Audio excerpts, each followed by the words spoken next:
ഫോണിൻ്റെ ഒച്ച കേട്ടിട്ടായിരുന്നു ആദ്യം പതിയെ കട്ടിൽ നിന്ന് എണീറ്റത്.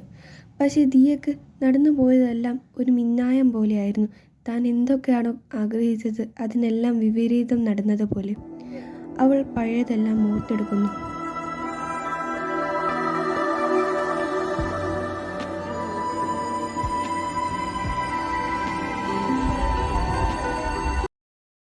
ദിയ മോളെ ഒന്ന് എണീറ്റ്. ഇത് ഉറക്കാണിത്. രണ്ടിനോട് ഞാൻ പറഞ്ഞതല്ലേ ഇന്ന് ദിയനെ കാണാൻ കുറച്ച് ആൾക്കാർ വരുന്നെന്ന്. എന്നിട്ട് രണ്ടെണ്ണം എണീക്കാതെന്താ? രണ്ടും എണീച്ചില്ലെങ്കിലല്ലേ ചട്ടൊക്കെ വെപ്പിച്ച് രണ്ടെണ്ണം നീ എണീപ്പിക്കുന്നത് കാണണോ?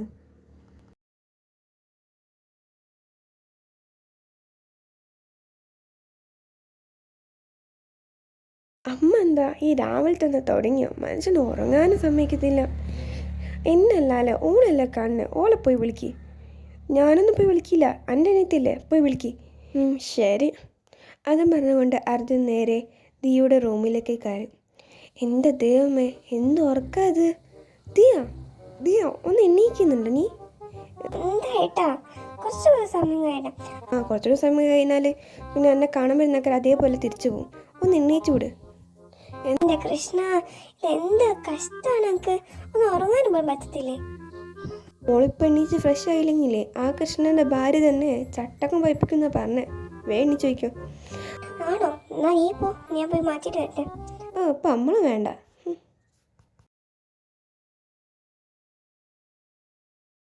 എൻ്റെ ആദി അങ്ങൊരു സ്പീഡിൽ ഓടിച്ചൂടെ? സാധാരണ എന്ത് സ്പീഡിലേക്കും പോവാ. നമ്മളിപ്പോൾ സമയത്തിന് നടത്തോ? എൻ്റെ അനു, നീ എന്തിനാ ഇങ്ങനെ ബേജാറാവുന്നത്? നമ്മൾ അവിടെ എത്തില്ലേ? അഥവാ ഇത്തിരി ലേറ്റ് ആയാലെന്താ? അവർക്ക് കാര്യം പറഞ്ഞാൽ മനസ്സിലാവും. ഒന്നുകിൽ എൻ്റെ ബെസ്റ്റ് ഫ്രണ്ട് അല്ലേ, അതുകൊണ്ടൊന്നുമല്ല. നമ്മൾ ലേറ്റ് ആയി കഴിഞ്ഞാൽ എന്താ അവർ വിചാരിക്കുക? രണ്ടും ഒന്ന് നിർത്തുന്നുണ്ടോ? ഇപ്പോൾ എന്തെങ്കിലും വിചാരിച്ചത് തന്നെ എന്താ? ഞാൻ അവളെ പോയി കെട്ടാനൊന്നും പോകുന്നില്ല. ഞാൻ ആദ്യം പറഞ്ഞേക്കാം, ഒന്ന് കാണിച്ചു തരും. അത് നിങ്ങളുടെ നിർമ്മത്തിന് മാത്രം. ഞാൻ ഇപ്പം വിവാഹം കഴിക്കാൻ തീരെ താല്പര്യപ്പെടുന്നില്ല. അതേ പറഞ്ഞേക്കാം. ഓ നിർത്ത്, എല്ലാം കൂടി എനിക്കൊന്ന് സൗകര്യം തരുമോ? ഞാൻ അവിടെ ഒരാളുണ്ടെന്ന് ആർക്കെങ്കിലും ബോധമുണ്ടോ? ഏട്ടാ, നേരെ വണ്ടി ഓടിച്ചോ, ആരോടൊന്നും മിണ്ടാൻ നിൽക്കണ്ട.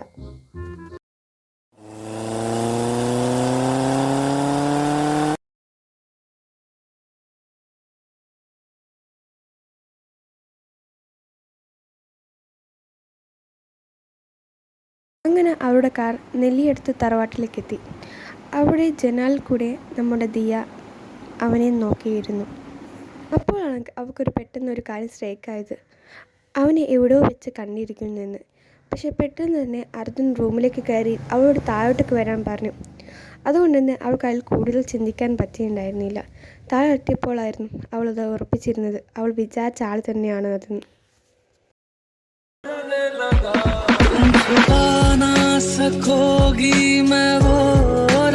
ദിയ ചായം പിടിച്ച് അവിടെ തന്നെ നിൽക്കുന്നത് കണ്ട് അങ്ങോട്ടേക്ക് അനു വിളിച്ചു. മോളെ, എന്താ ഇങ്ങോട്ട് പോവാ? അടുത്ത് നിൽക്കാതെ വന്ന് മോനിക്ക് ചായ കൊടുക്ക്. അവളൊന്നും മിണ്ടാതെ ചായ മയച്ച് അവൻ്റെ അരികിലേക്ക് നടന്നു.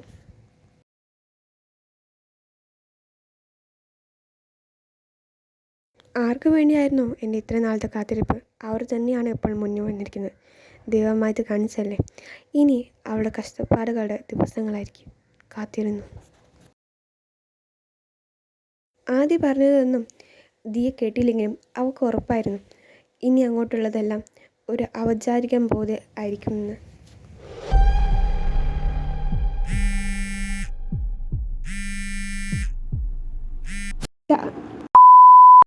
എൻ്റെ സൂക്കേട് എനിക്ക് മനസ്സിലാവാറ്റില്ല.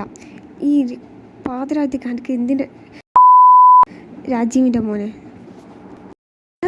വെയിറ്റ് സോറി, ശരിയാണ്, ഇത് തെറ്റാണ്. എൻ്റെ ഫസ്റ്റ് നൈറ്റ് ആണ്, ഓക്കെ.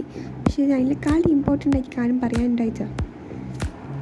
എന്താണ് കയ്യിന് മാത്രം ഇമ്പോർട്ടൻ്റ് ആയ കാര്യം? അത് നമ്മൾ ഇന്നലെ വരേണ്ട 15 ടാങ്ക് ഡ്രഗ്സ് ഇത് എത്തിയിട്ടില്ല. What fucking news are seeing? പിന്നെ നിങ്ങൾക്ക് എന്താക്കലായിരുന്നു? കല്യാണത്തിന് തിരക്കായിട്ട് നമുക്ക് ശ്രദ്ധിക്കാൻ പറ്റിയില്ല. ഇപ്പോൾ അജിതിനെ വിളിച്ച് പറഞ്ഞത് അതാണ്. എത്ര പെട്ടെന്ന് ഞാൻ വിളിച്ചാണ്. ഓക്കെ, വേഗം ഫാക്ടറിയിലേക്ക് പോവാം. ബട്ട് ഇപ്പോൾ അത് കേൾക്കാൻ അത് ക്ഷമ പോലെ കാണിച്ചില്ല. അവിടെ നിന്ന് ഒടുങ്ങിയിട്ട് ഡ്രസ്സ് ചേഞ്ച് ചെയ്യാൻ പോയി.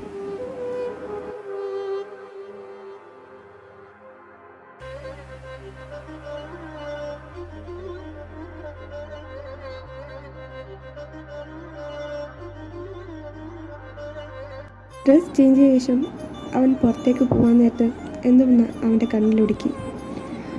ഒരു വസ്ത്രവും ശരീരത്തില്ലാണ്ട് ബെഡിൻ്റെ ഒരു മൂലക്കായി ചുരുണ്ട് കിടക്കുന്ന ദിയനെ അവൻ കണ്ടു. അവരൊരു നിശ്ചയതയോടെ അവളെ നോക്കി അവിടുന്ന് ഇറങ്ങി ചെയ്തു.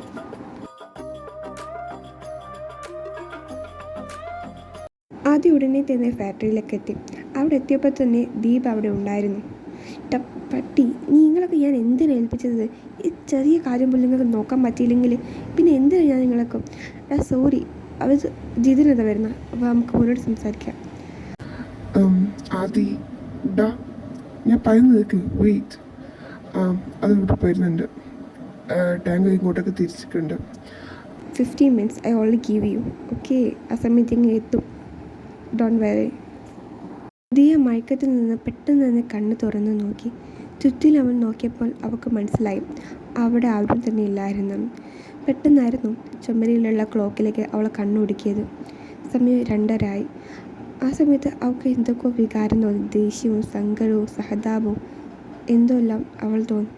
പക്ഷെ പതിയെ തന്നെ അവൾ ഉറക്കത്തിൻ്റെ മയക്കത്തിലേക്ക് വീണ്ടും നീങ്ങി. രാവിലെ തന്നെ ദിയ കുളിച്ച് ഫ്രഷായി താഴെ കിച്ചണിലേക്ക് നോക്കി. കിച്ചണിൽ വന്ന് നോക്കുമ്പോഴായിരുന്നു അവിടെ അനുരാഗ തിരക്കിട്ട പണിയിലായിരുന്നു. അമ്മ, എൻ്റെ പിന്നിൽ നിൽക്കുന്ന ദിയനെ ഒരു പുഞ്ചിരിയോടെ നോക്കി, എന്താ വാ, ചായ കുടിക്കണ്ടേ ഞങ്ങൾക്ക് എന്ന് പറഞ്ഞ് വിളിച്ച് അടുത്തു നിർത്തിയത്. അനു, എനിക്ക് ചായ തന്നില്ലല്ലോ. അതും പറഞ്ഞിട്ടായിരുന്നു അവിടേക്ക് ദേവിൻ്റെ ഒച്ച കേട്ടത്. അമ്മ, അച്ഛനിപ്പോ അനുന്നല്ലേ വിളിച്ചേ? അമ്മനെ അച്ഛൻ അനുന്നാണ് വിളിക്കുക. അത് ഈ അറിയില്ല, അങ്ങനെ വിളിക്കാം. ആരാ നിങ്ങൾക്ക് അറിയോ എനിക്ക് ആ പേരിട്ടത്? അന്ന് എൻ്റെ ഹൽദി ഫംഗ്ഷനിൽ വിവേക് വന്നില്ലേ? വിവേകോ?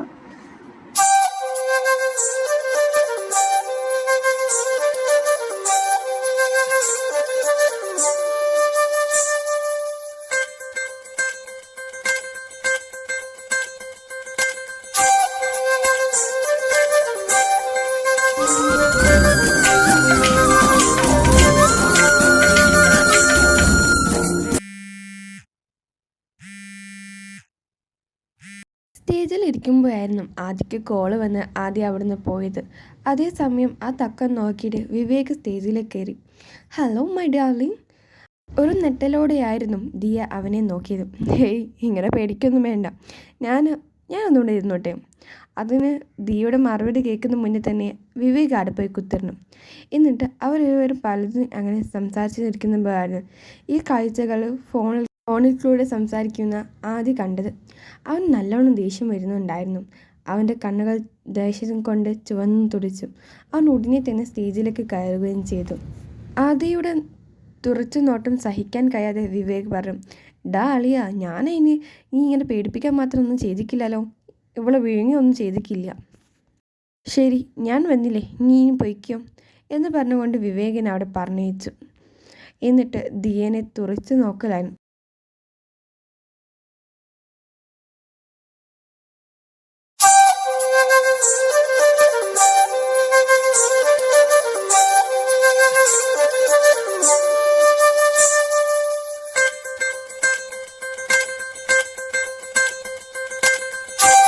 അത് മോള് പോയിട്ട് ഒന്ന് ആ താലം എടുത്ത് കൊണ്ടുവരും. ഓക്കെ അമ്മായി എന്നും പറഞ്ഞ് അത് മുന്നോട്ട് നടക്കുകയും ആരോ ഒരാൾ അവളുടെ പിന്നാലെ തന്നെ ഉണ്ടായിരുന്നു.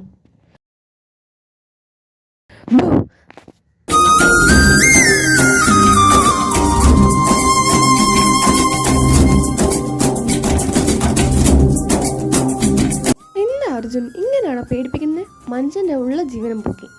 പേടിപ്പിക്കാനല്ലേ ഞാൻ ചെയ്ത്. ആദ്യം ആരും അറിയാതെ തന്നെ വീട്ടിൻ്റെ അകത്ത് കയറി റൂമിൽ കയറി വതകടിച്ചു. ആ സമയത്തായിരുന്നു ആ റൂമിലേക്ക് ഡ്രസ് ചേഞ്ച് ചെയ്യാൻ വന്നത്. തൻ്റെ പിന്നിൽ ആരുടെയോ സാന്നിധ്യം അറിഞ്ഞ ദിയ പിന്നിലേക്ക് തിരിഞ്ഞതും അവിടെ കാണുന്നത് വശ്യതയോടെ നോക്കി നിൽക്കുന്ന ആദിയായിരുന്നു.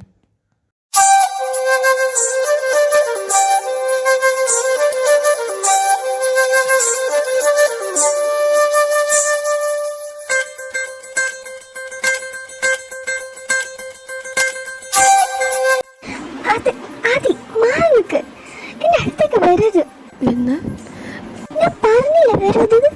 ഞാൻ വരും. ഞാൻ എന്ത് ചെയ്യും നീ?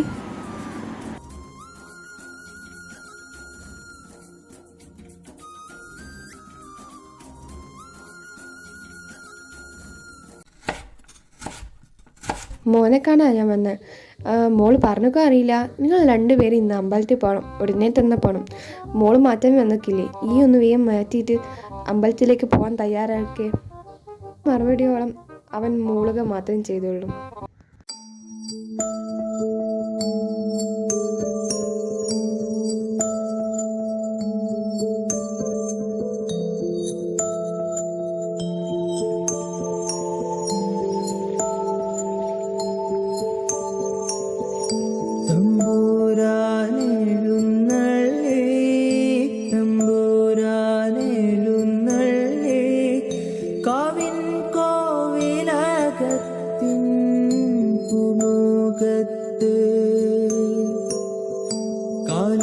അവർ ഇരുവരും അമ്പലത്തിൽ തൊഴുന്ന സമയത്തായിരുന്നു പൂജാരി അവരുടെ അടുത്ത് നിന്ന്, ഞാൻ എന്താ കാണുന്നത്?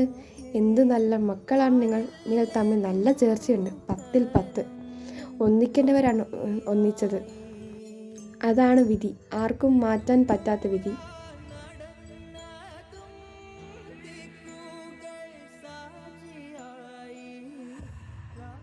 ആദ്യ ദിയയുടെ നെറ്റിൽ സിന്ദൂരം അണിഞ്ഞുകൊണ്ട് പറഞ്ഞു, ഇത് എപ്പോഴും എൻ്റെ നെറ്റിൽ കാണും. ദിയ ഒരു ചെറു പുഞ്ചിരി മാത്രം നൽകി. അപ്പോഴാണ് അവൾ കഴിഞ്ഞു പോയ കാര്യങ്ങളെല്ലാം ഓർക്കുന്നത്. ആദ്യം ഗാങ്ങും സ്ഥിരമായി ഇരിക്കുന്ന ആൽമരത്തിൻ്റെ ചോട്ടിലേക്ക് വന്നപ്പോൾ അവിടെ ഒരു ബുക്ക് ഇരിക്കുന്നത് കണ്ടു. ദീപ് പോയി ആ ബുക്ക് തുറന്നു നോക്കി. അതിൽ മുഴുവനും പാട്ടിൻ്റെ വരികളായിരുന്നു. അതിൻ്റെ അവസാനത്തിൽ അവർ കണ്ടു ദിയ കൃഷ്ണ. അപ്പോൾ തന്നെ ആദ്യ പറഞ്ഞു, എനിക്ക് ഇവളുടെ മുഴുവൻ ഡീറ്റെയിൽസ് കിട്ടണം ഇന്ന് ഉച്ചക്കതിനകത്ത്. അതിനെന്താ, ഞാൻ തയ്യാറാക്കാം.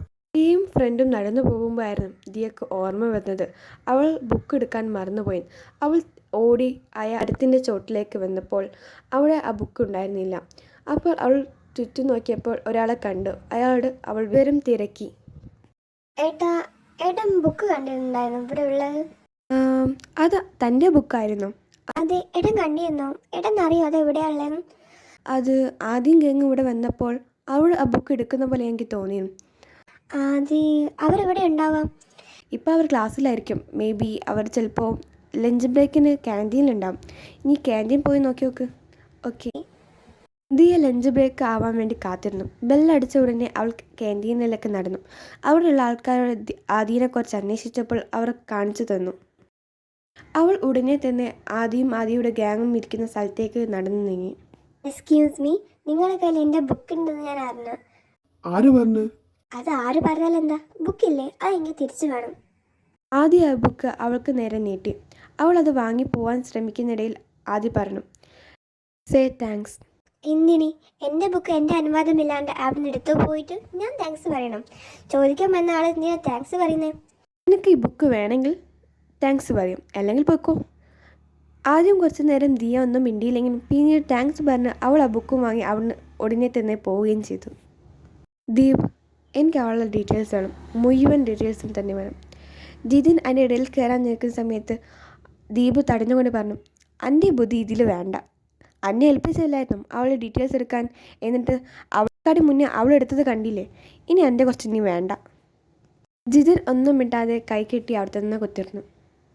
പിന്നീട് അങ്ങോട്ട് പ്രണയത്തിൻ്റെ ഒരു വസന്തകാലമായിരുന്നു.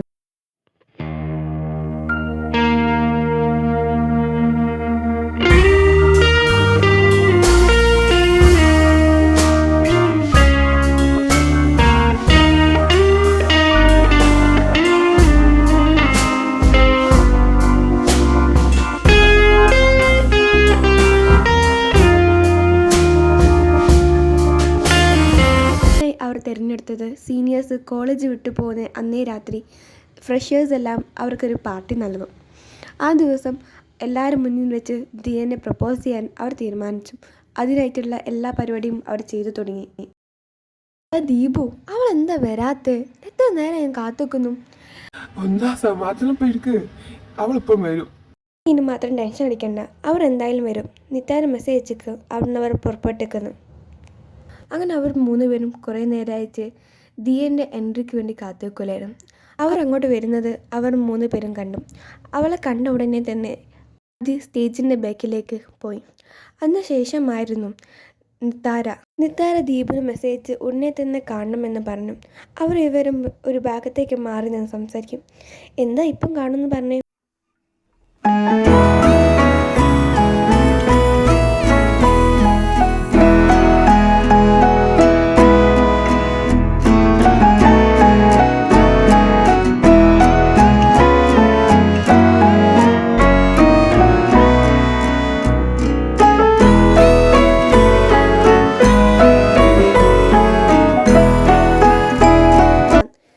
ദിയ എന്ത് പറ്റി ഇങ്ങനെ കരയാൻ മാത്രം? എനിക്ക് എൻ്റെ വീട്ടിൽ പോകണം. പക്ഷേ ഇന്ന് സീനിയേഴ്സിൻ്റെ പാട്ടുള്ളതല്ലേ, എങ്ങനെ അവിടെ നിന്ന് പോകാണ്ടിരിക്കാൻ പറ്റൂ? അതൊന്നും എനിക്കറിയണ്ട, എനിക്കിപ്പം പോകണം. ശരി, നീ സമാധാനപ്പെടാം, നമുക്ക് എന്തെങ്കിലും ചെയ്യാം. എന്നാൽ വേഗം ആവട്ടെ. നീ റെഡിയായി വാ, നമുക്ക് പോവാം. അവർ ഇരുവരും റെഡിയായി താഴെ വന്നപ്പോഴാണ് സീനിയേഴ്സായ ഗേൾസ് അവിടെ ഉള്ളത് അവർ കണ്ടത്.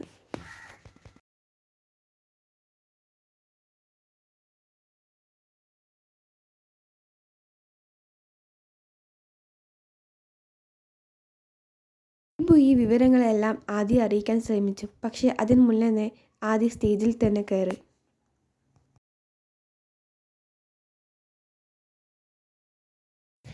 Hi my dear juniors and my friends, I think you all know who I am, but I will introduce you. I'm Adish Dev Mohan. It's 4 years I'm studying. I almost end now. I want to tell you most important thing about me. ഞാൻ എങ്ങനെ പറയണമെന്ന് എനിക്കറിയത്തില്ല. It's my first time to propose someone. ഞാൻ കണ്ടതിൽ വെച്ച് so different ആയിട്ടുള്ള ഒരു വ്യക്തിയായി തന്നെയാണ് അവൾ. അവളുടെ കണ്ണുകൾ നോക്കി എനിക്ക് പറയണമായിരുന്നു ഐ ലവ് യു എന്ന്. So are you ready for that? Mrs Diya Priyakrishna അതും പറഞ്ഞ് ആദ്യ സ്റ്റേജിൽ കയറി ദിയയുടെ അടുത്തേക്കായി നീങ്ങി. Dear, I want to tell you something important. I love you. Everything more than. You are my sunshine and please come to my life. ഇതെല്ലാം ദിയ ഒരു അമ്പരപ്പോടെയായിരുന്നു കേട്ടു നിന്നത്. അവൾക്ക് ഒന്നും തന്നെ പറയില്ലായിരുന്നു. അവളൊന്നും മിണ്ടിയില്ല. ആദി അവളുടെ കയ്യിൽ പിടിക്കുകയും ദിയ അവൻ്റെ ചെപ്പക്കുറ്റി നോക്കി ഒന്ന് പൊട്ടിക്കലും ഒരേ സമയത്തായിരുന്നു. ഇത് കണ്ട എല്ലാവരും പകച്ചു നിന്നു. ഓൾറെഡി ആദിയും. ദിയ ഒരു നിമിഷം പോലും അവിടെ നിന്നില്ല. അവൾ ഉടനെ തന്നെ അവിടുന്ന് ഓടിപ്പോവുകയും ചെയ്തു. ആദി മറ്റുള്ളവരെ ഫേസ് ചെയ്യാൻ പറ്റാതെ അവനും അവിടുന്ന് പോയി. ഇതെല്ലാം ഓർത്ത് റൂമിൽ സങ്കടപ്പെടുകയായിരുന്നു ദിയ. അപ്പോഴായിരുന്നു ആദി റൂമിലേക്ക് കയറി വന്നത്.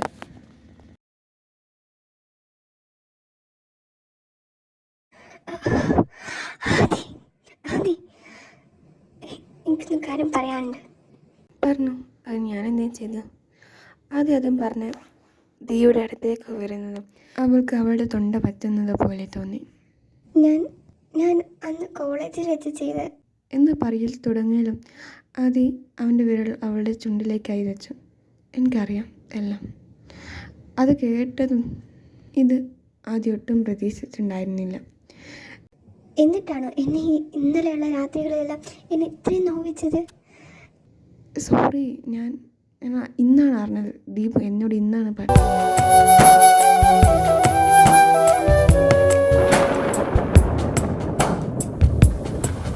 அடைமழை வரும் அதில் நனைவோமே, குளிர் காய்ச்சலோடு ஸ்நேகம், ஒரு போர்வைக்குள் இரு தூக்கம், குழு குழு பொய்கள் சொல்லி என்னை வெல்வாய், அது தெரிந்தும் கூட அன்பே மனமதையேதான் எதிர்பார்க்க